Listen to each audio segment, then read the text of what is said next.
అందరికీ నమస్కారం. My dear students, మీ అందరికీ ఎస్ఏ హిందీ టీచింగ్ టీవీ తరఫున स्वागतम सुस्वागतम. प्यारे बच्चों, आप लोग एपी तेलंगाना बोथ स्टेट्स के 9th class 10th lesson second part को सुनने जा रहे हो. आप लोग ప్రియమైన విద్యార్థిని విద్యార్థులారా, మీ అందరికీ ఎస్ఏ హిందీ టీచింగ్ టీవీ తరఫున స్వాగతం. AP Telangana both states students 9th class 10th lesson second part ఇవాళ చెప్పబోతున్నాను. నిన్న జస్ట్ ఇంట్రడక్షన్ ఇచ్చాను, అదేవిధంగా ఉద్దేశ్యం కూడా చెప్పాను. नैतिक भावनाओं से जीवन मूल्यों का विकास करना, ఏ విధంగానైతే ఈ యొక్క నీతి దోహే అలాగే అమరవాణి పాఠం మీకు పెట్టడానికి గల మెయిన్ ఉద్దేశం ఏమిటి అంటే,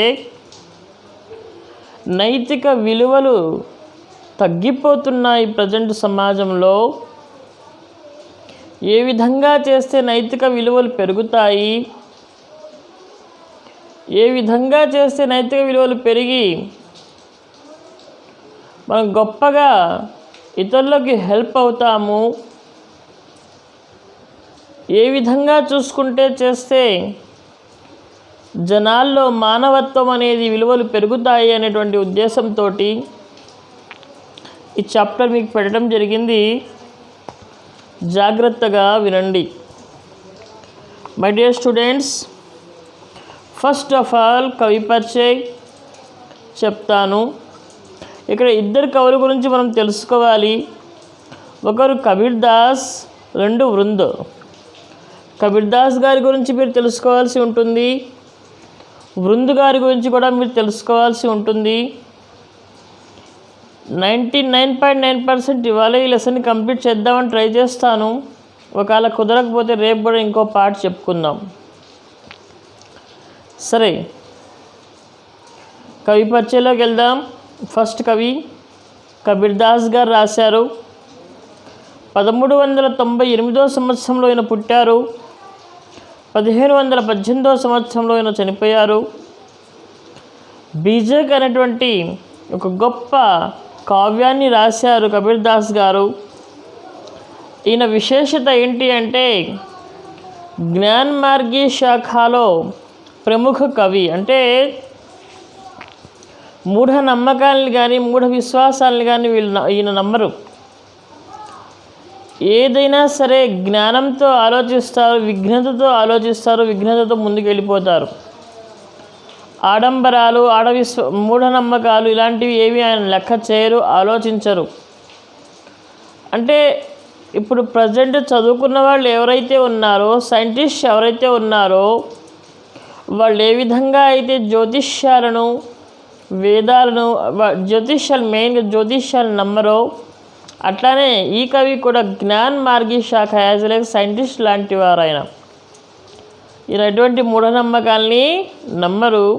అలాంటి శాఖకు చెందిన గొప్ప వ్యక్తి. చూద్దాం. ఫస్ట్ పోయం,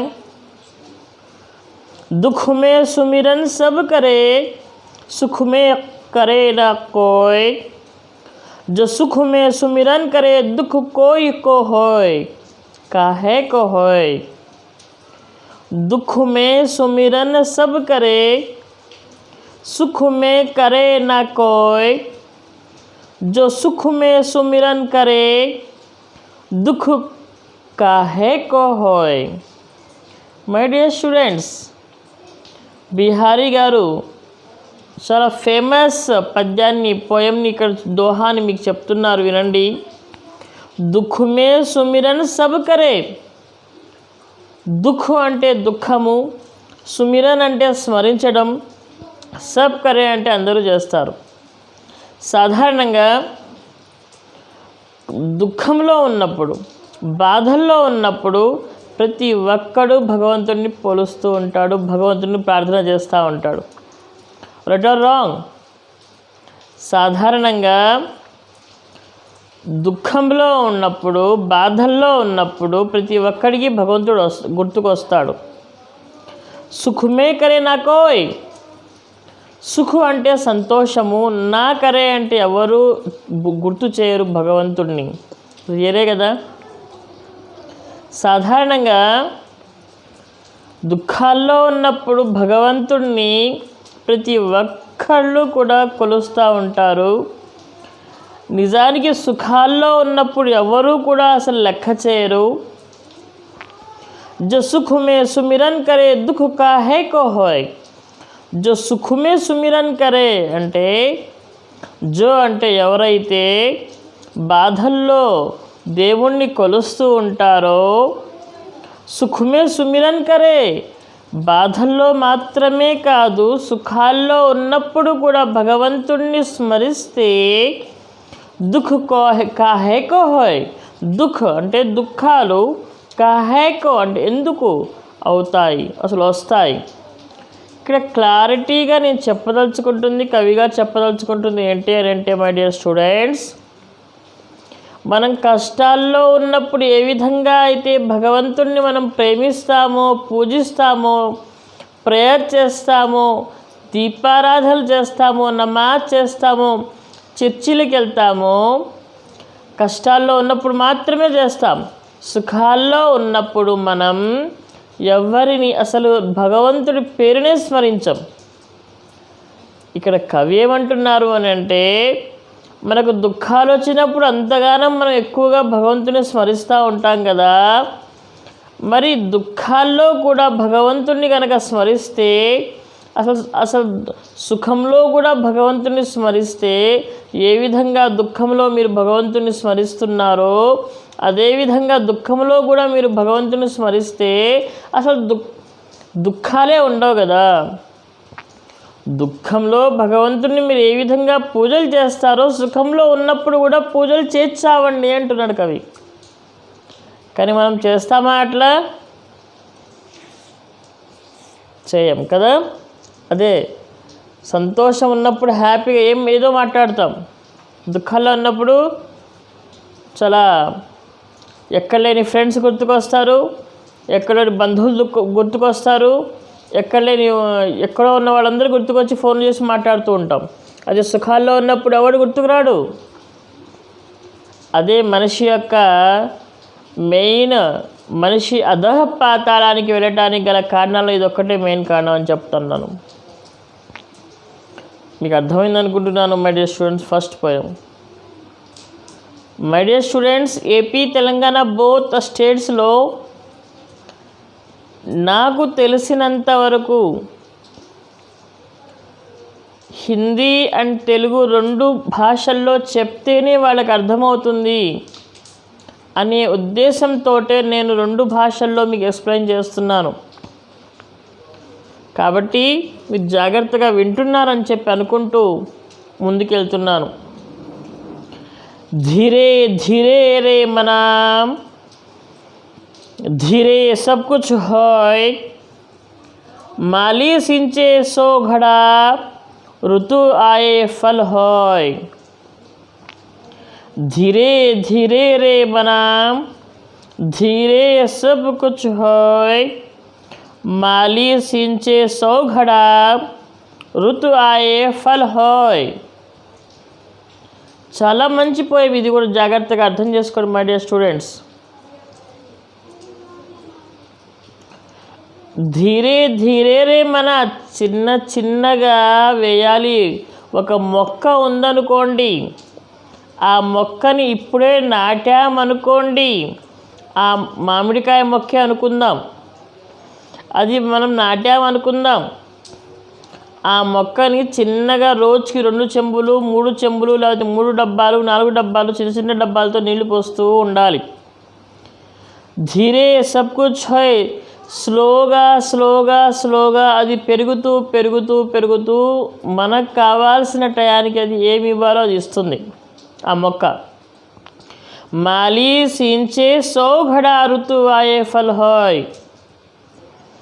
ఆ మొక్క ఎంత పెద్దదైనా కూడా ఆ మొక్కకి చిన్న మొక్క అయినా పెద్ద మొక్క అయినా రోజుకి ఆ యొక్క తోటమాలి 100 బిందెలు నీళ్లు పోసిన ఇంజన్ పెట్టి నీళ్లు పోసిన ఆ యొక్క మొక్కకి ఏ సీజన్లో అయితే ఆ మొక్క పండాలో, ఏ సీజన్లో అయితే ఆ మొక్క పంటలు ఇవ్వాలో ఆ సీజన్లోనే ఆ పంట పండుతుంది, ఆ పండు మనకి ఇస్తుంది. మనం ఎంత తొందరపడి రోజుకి 100 కడవలు కానివ్వండి, 200 కడవలు కానీ ఎంత పోసినా కూడా ఒకేసారి ఆ చెట్టు ఆకాశానికి పోదు. అదేవిధంగా ఏ ఋతువులో పండాల్సిందో ఆ ఋతువులో పండుతుంది. ఉదాహరణకి మామిడికాయలు ఎండాకాలంలో వస్తాయి. ఇట్లా డిఫరెంట్ కాయలు తనకు అనుగుణంగా ఏ కాలంలో రావాలో ఆ కాలంలో వస్తాయి. కానీ తొందరగా రా అని చెప్పి దానికి కావాల్సిన నీళ్ళ కంటే ఎక్కువ నీళ్లు పోసినా కూడా అది రాదు అని చెప్తున్నాడు. అంటే దీని ద్వారా ఏం చెప్పదలుచుకుంటున్నాడంటే కవి, మనం ఏదైనా ఆలోచించవచ్చు, మనం ఏదైనా చేయొచ్చు, కానీ ఒకేసారి మేము మరీ ఓవర్ కాన్ఫిడెంట్గా వెళ్ళిపోతే అది జరగని పని. చిన్న పిల్లవాడికి 5-6 సంవత్సరాల పిల్లవాడికి 10th క్లాస్ రాపించగలుగుతామా? అదే 20-15 ఇయర్స్ పిల్లవాడికి IAS ఎగ్జామ్ రాపించగలుగుతామా? అదే డాక్టర్ చదవకుండా ఒక వ్యక్తి ద్వారా మనం ఇంజెక్షన్ చేయించుకోగలుగుతామా? టాబ్లెట్స్ వాడగలుగుతామా? చేయలేం. ఏ విధంగానైతే ఈ పనులన్నీ మనం చేయలేమో, ఏ పనికి సంబంధించిన వ్యక్తి ఆ పని చేస్తేనే ఏ విధంగా అయితే దాంట్లో స్పెషలిస్ట్ అంటామో, అదేవిధంగా పళ్ళు కూడాను, రసాలు ఏవి కావాలన్నా కూడాను అవి వాటి కాలానికి అనుగుణంగా ఏ విధంగా పండుతాయో మనము కూడా సమయానికి అనుగుణంగా మారాలి అని చెప్తున్నాడు కవి ఇక్కడ. పెద్దల ముందు పెద్దల దగ్గర చిన్నపిల్లల్లా ఉండాలి. చిన్నవాళ్ళ దగ్గర క్షమించే గుణంతో కలిగి ఉండాలి. అందరి దగ్గర మన్నలు పొందగలిగేటట్టు మన ఆలోచన విధానము, మనం ఇచ్చే తీర్పులు ప్రతిదీ కూడాను ఒకళ్ళు ఏలెత్తి చూపించకుండా అంత గొప్పగా మనం ఉండగలగాలి అని చెప్తూ, సాధారణంగా ఎప్పుడైనా సరే తొందరపడొద్దు, ఏ పని ఎప్పుడు ఎట్లా అవ్వాలో అట్లా అవుతుంది అని చెప్పి కవి ఈ పోయం ద్వారా చెప్తున్నాడు. మై డియర్ స్టూడెంట్స్, మీ అందరికీ అర్థమైంది అనుకుంటున్నాను. నెక్స్ట్ పోయం కబీర్ దాస్ గారి లాస్ట్ పోయం, చాలా ఇంట్రెస్టింగ్ పోయం. साई इतना दीजिए जामे मैं कुटुंब समाए, मैं भी भूखा ना रहूं साधु ना भूखा जाए.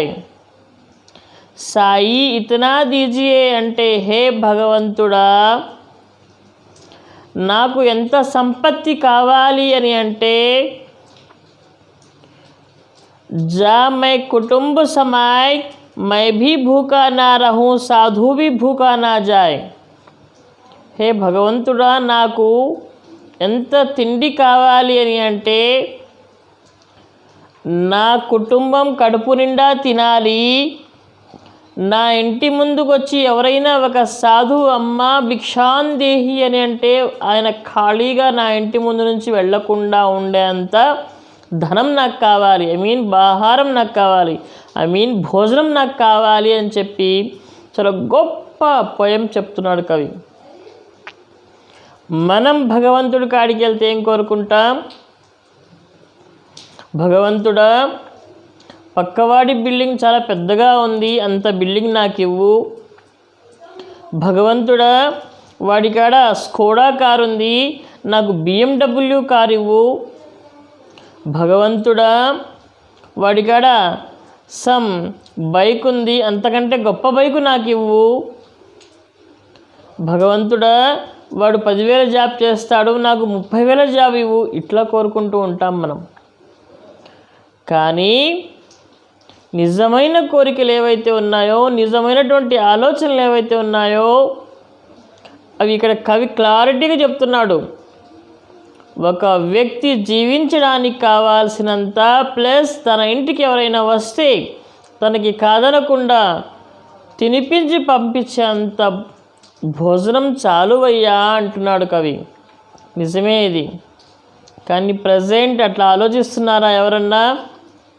మై డియర్ స్టూడెంట్స్, ఎప్పుడూ కూడా మనం ఆలోచించే విధానాలు ఎట్లా ఉండాలి అంటే నలుగురికి ఆదర్శంగా ఉండాలి. అప్పుడే మనం ఏదైనా చేయగలుగుతాం, ఏమైనా చెప్పగలుగుతాం. కానీ మనం చెప్పాలన్నా, మనం ఏదైనా రాయాలన్నా ముందు మనం కరెక్ట్గా ఉండగలగాలి. అప్పుడే వేరే వాళ్ళకి మనం చెప్పగలుగుతాం. Right or wrong my dear students? మీ అందరికి అర్థమైంది అనుకుంటున్నాను. ముందుకు వెళ్ళిపోదామా? ఈ యొక్క కవి పరిచయం, కబీర్ దాస్ పోయమ్స్ 3 కూడా చాలా ఇంట్రెస్టింగ్ పోయమ్స్ నాయన, జాగ్రత్తగా గుర్తుపెట్టుకోండి. నెక్స్ట్ వృందు గారి పోయమ్స్కి వెళ్దాం. వృందు గారి కవి పరిచయం చూసి ఆ పోయమ్స్లోకి వెళ్దాం. వృందావన్ దాస్ ఈయన అసలు పేరు. 1643 సంవత్సరంలో పుట్టారు, 1723 సంవత్సరంలో చనిపోయారు. వృంద సస్సై అనేటువంటి గొప్ప కావ్య రచన చేశారు ఈయన. నీతిపరక్ దోహం కే లియే ప్రసిద్ధ. ఈయన రాసిన ప్రతి దోహా కూడా, పోయం కూడా దాంట్లో కంపల్సరిగా నీతి అనేది ఉంటుంది. ఆ నీతి ద్వారా మనం చాలా నేర్చుకోవచ్చు. అందులో భాగంగానే కవిగారు రాసిన చాలా వృంద సస్సైలో నీతిపరమైనటువంటి మాటలు ఎక్కువగా ఉంటాయని చెప్తూ లెసన్లోకి వెళ్దాం, పోయమ్స్లోకి వెళ్దాం. उत्तम जन के संग में सहजे ही सुख भासी, जैसे नृप लावे इतर लेत सभा जनवासी, करे बुराई सुख चहे कैसे पावे कोई, रोपे बिरवा आँख को आम कहाँ ते होई. మై డియర్ స్టూడెంట్స్, ఇక్కడ ఒక్కసారి చూడండి. ఉత్తమ జన్ కే సంగ మే సహజే హీ సుఖ భాసి. ఉత్తమ జన్ అంటే ఉన్నతమైనటువంటి ఆలోచనలు కలిగినటువంటి సాధు సంతుల యొక్క సాంగత్యంలో కనుక మనం, ఫ్రెండ్షిప్లో కనుక మనం ఉన్నట్లయితే మనకు అంతా మంచి జరుగుతుంది. జైసే నృప్ లావే ఇతర్ లేతా సభజర్వాసి. ఎవరైనా రాజు కావచ్చు, మనిషి కావచ్చు, ఒక ఇత్తరు రాసుకుంటే సభలో ఉన్నటువంటి అందరికీ ఏ విధంగా అయితే ఆ ఇత్తరు వాసన వస్తుందో, ఆ పెర్ఫ్యూమ్ వాసన వస్తుందో, ఒక మంచి వ్యక్తి ఉంటే చాలు, సమాజం మొత్తం మంచివాడితో స్నేహం చేస్తే చాలు, మనమందరం మంచివాళ్ళం అయిపోతాము. మంచి బుద్ధులు వస్తాయి అని చెప్తున్నాడు కవి. करे बुराई सुख चहे कैसे पावे कोई, रौपे बिरवा आक को आम कहाते होय. మనం చేసే పనులు, చెడ్డ పనులు చేస్తూ మనకు సంతోషం కావాలంటే ఎక్కడి నుంచి వస్తుంది? రాదు కదా. మనం ఏ విధంగా అయితే మంచిగా ఆలోచిస్తామో, మనం ఏ విధంగా మంచి ఆలోచనలతో ఇతరుల సంతోషాన్ని మనం చూస్తూ ఉంటామో దాంట్లోనే మనకు ఆనందం ఉంటుంది, హ్యాపీనెస్ వస్తుంది అని చెప్తున్నాడు కవి. करत करत अभ्यास ते जड़मती होत सुजान रसरी आवत आत ते सिल पर परत निशान. సాధారణంగా కరత కరత అభ్యాసతే, ఎవరైతే ఒక పని చెయ్యాలి రాని పనిని కూడా పొద్దాకలా చేస్తూ పోతే ఆ పని ఈజీ అవుతుంది. సపోజ్ ఒక వ్యక్తికి బావిలో నుంచి నీళ్లు తోడటం రాదు. ఒక్కసారి ఇబ్బంది అనిపిస్తుంది, రెండోసారి ఇబ్బంది అనిపిస్తుంది, మూడోసారి ఇబ్బంది అనిపిస్తుంది, ఐదోసారికి వచ్చేటప్పటికి చిన్నగా కొంచెం నేర్చుకుంటాడు. కోర్స్ ఈ చేతులు అయితే నిప్పుడతాయి, కానీ పని అయితే నేర్చుకోగలుగుతాడు కదా. ఏ విధంగానైతే ఒక బండ మీద నీళ్లు తోడుతూ ఆ యొక్క రస్సీ అంటే చేంతాడు, తాడు పొద్దాగల ఆ యొక్క పత్థర్ అంటే రాయి మీద పొద్దాగల మనం తోడిట్లా వేస్తూ ఉంటాం.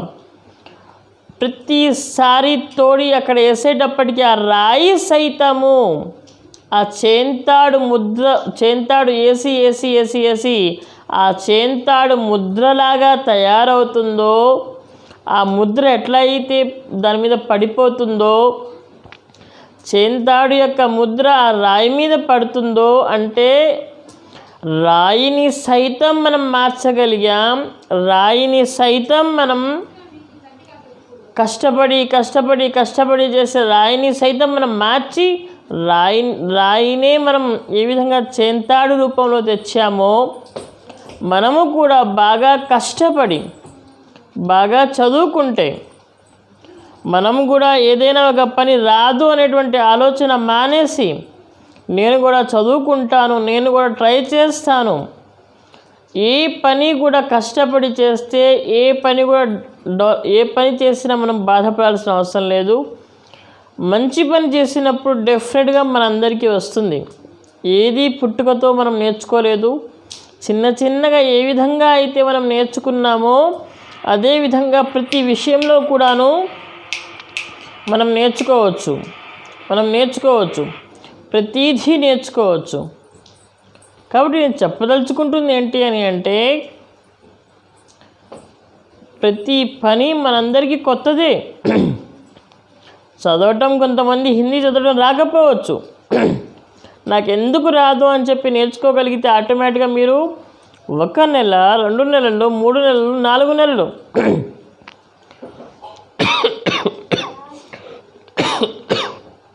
లేకపోతే 5 నెలలు, ఆ తర్వాత ఆటోమేటిక్గా మీకు హిందీ వచ్చేస్తుంది. నేర్చుకోవాలనే కసి ఉండాలి, కానీ ఏ విధంగా అయినా నేర్చుకొని మనం ముందుకు వెళ్ళే అవకాశం ఉంది అని చెప్తూ, మై డియర్ స్టూడెంట్స్, సాధారణంగా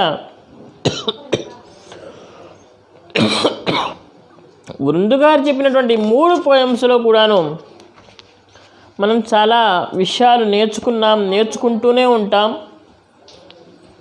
కబీర్ దాస్ గారు చెప్పినటువంటి పోయమ్స్లో కూడా మనం చాలా విషయాలు మన జీవితంలో పనికొచ్చే లెసన్స్ మాటలు చెప్పారు. కాబట్టి మనం స్టూడెంట్స్ లాగా నిజ జీవితంలో మనం ఇవి ఆచరించగలుగుతామా లేదా అని ఆలోచించి, నేను కష్టపడతాను, నేను ఇవి ఆచరిస్తాను, నేను డెవలప్ అవుతాను అని చెప్పి ఎప్పుడైతే మనం ఆలోచించుకొని డెవలప్ అవుతామో, ఆచరిస్తామో, ఆటోమేటిక్గా ప్రతిదీ మనం ఆచరించవచ్చు, డెవలప్ అవ్వచ్చు.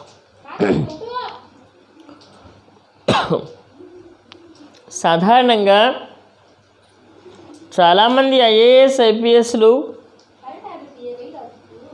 ఎంతో కష్టపడతారు. వాళ్ళు ఒకసారి 2 సార్లు 3 సార్లు